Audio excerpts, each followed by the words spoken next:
Alors je vais vous faire un épisode un peu à part sur, pas un réalisateur, mais un acteur que je suis, qui joue actuellement encore dans des films,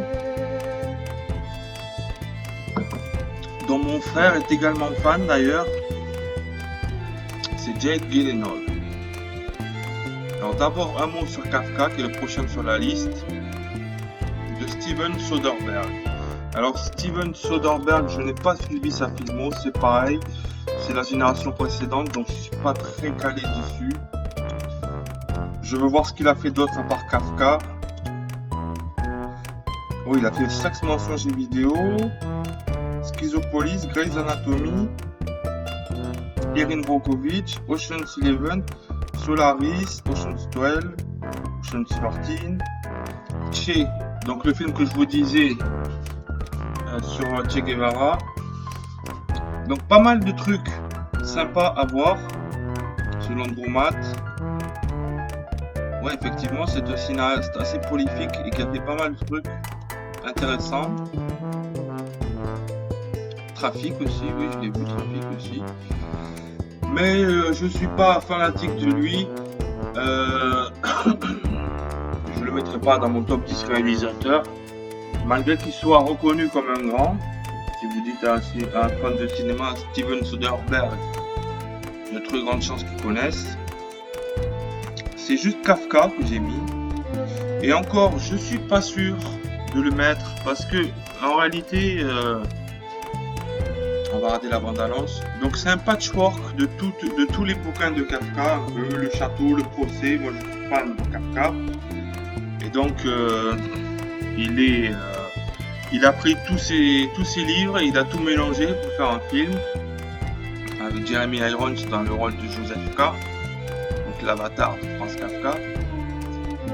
Et bon, le film est génial, dans le style un peu de Brésil, donc sur un mec qui paranoïe, écrasé par une société kafkaïenne, l'adjectif est rentré dans le langage courant.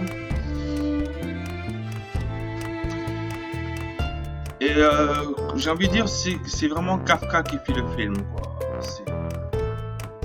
Le film bien réalisé, etc. Mais c'est plus pour les fans de Kafka que pour les fans de Irons ou les fans de Soderbergh.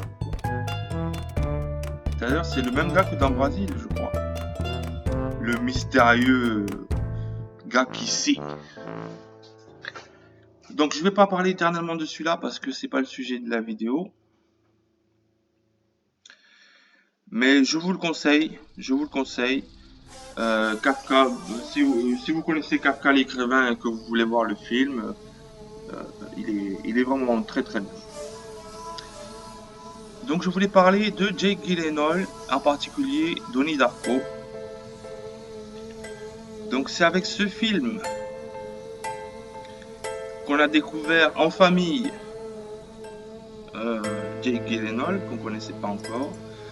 Et donc ça raconte l'histoire d'un jeune homme collégien, lycéen on va dire, donc Jake Gyllenhaal, qui tombe amoureux de sa voisine et qui va découvrir ses pouvoirs et les mystères de la vie en même temps qu'il tombe amoureux de la fille. C'est-à-dire qu'il va avoir la prescience qu'elle va mourir dans un accident ou que quelqu'un va mourir dans un accident et il est hanté par ce truc et il va tout faire pour se débarrasser de l'espèce de personnage qui lui parle à l'oreille pour lui dire il va y avoir un accident, elle va mourir, des visions. Et donc il y a tout un côté fantastique mais à la fois très réaliste. Et c'est un très beau film. Et ce film, il m'a marqué particulièrement. Pourquoi? Parce que quand je l'ai vu, c'est la première fois que je voyais un film qui me parlait sur un plan personnel. C'est-à-dire ce côté, je me suis reconnu dans le personnage de Jake Gyllenhaal. Je me suis identifié. Je ne sais pas quel âge j'avais, peut-être 14-15 ans. Et ça m'était jamais arrivé vraiment de m'identifier au personnage comme ça. Et du coup, ça m'a forcément marqué. Et bon, ça reste un bon film en dehors de ça, mais je suis surtout attaché du point de vue sentimental, parce que cette histoire d'amour qui est tempérée par quelque chose de fantastique, donc des projections fantastiques, quoi, explique très bien ce que c'est d'être un adolescent et d'être perdu entre la vie, les sentiments, tout ça, avec un côté fantastique assumé qui, qui, qui donne vraiment un bon film à voir. Donc après ça, ben, je vous conseille fortement Donnie Darko. Ils ont fait S Darko, donc c'est la sœur Samantha, je crois qu'elle s'appelle, de Donnie Darko, qui part aussi de son côté, elle fuit sa maison pour aller pour faire une fugue, quoi. Et donc pareil, il lui arrive des événements mystérieux, fantastiques, qu'elle essaye de comprendre. Elle a des pressentiments qu'il va y avoir un truc. Là, vous voyez, il y a des projections qui sortent de sa poitrine et en fait, il est obligé d'aller là où sa projection le mène. Il se rend compte de ça. Il est perdu, il comprend pas. Ça, c'est un téléfilm en fait. C'est même pas un vrai film. Mais je trouve qu'il est aussi pas mal. Ça vaut le coup de le regarder. Moi, si vous avez aimé Donnie Darko, je vous conseille S Darko. Donc évidemment, il n'y a pas Jake Gyllenhaal parce que c'est la sœur.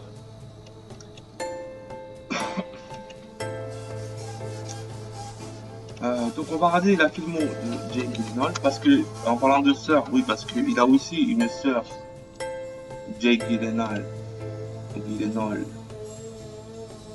C'est Maggie Gyllenhaal, je crois,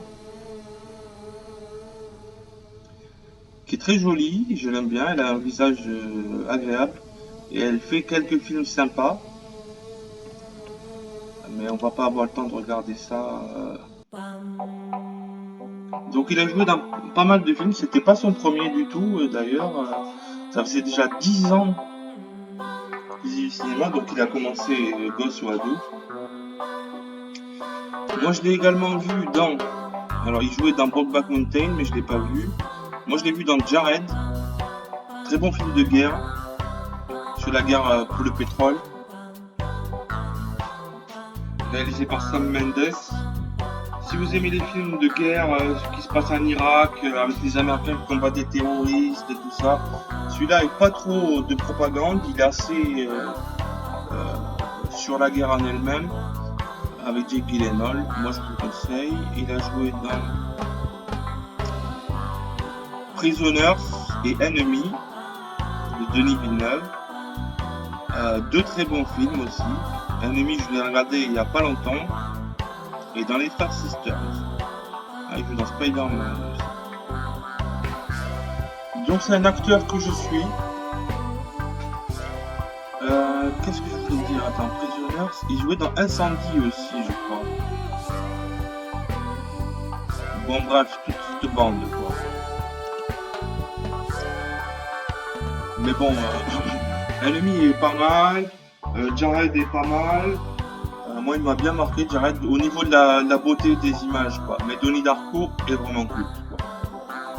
Donc, si vous voulez découvrir Jake Gyllenhaal par le bon côté, commencez par regarder Donnie Darko, après regardez le reste.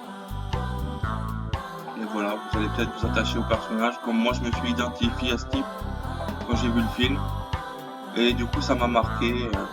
Voilà, quand vous les voyez tous les deux, j'avais l'impression de reconnaître l'histoire d'amour que j'étais en train de vivre avec ma copine de quand j'étais au lycée. J'avais l'impression de nous voir en film.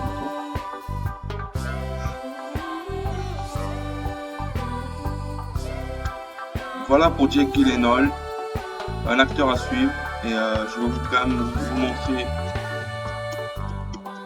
la photo de Maggie, c'est je crois Maggie, pour que vous voyez si vous connaissez ou pas. Donc ça a l'air pas mal. Voilà, très jolie minois, bonne actrice. Putain, elle a vieilli, putain, le temps passe vite. Ah, elle a déjà vieilli tout ça. Comme le temps passe à toute vitesse pour les femmes. Les femmes, c'est pas cool pour elles. Les hommes, ils s'en foutent un peu plus déjà. Donc voilà, toute cette bande, je vous conseille. Mais surtout Donnie Darko. Commencez par Donnie Darko et après voyez si ça vous plaît ou pas. Allez, on passe à la suite.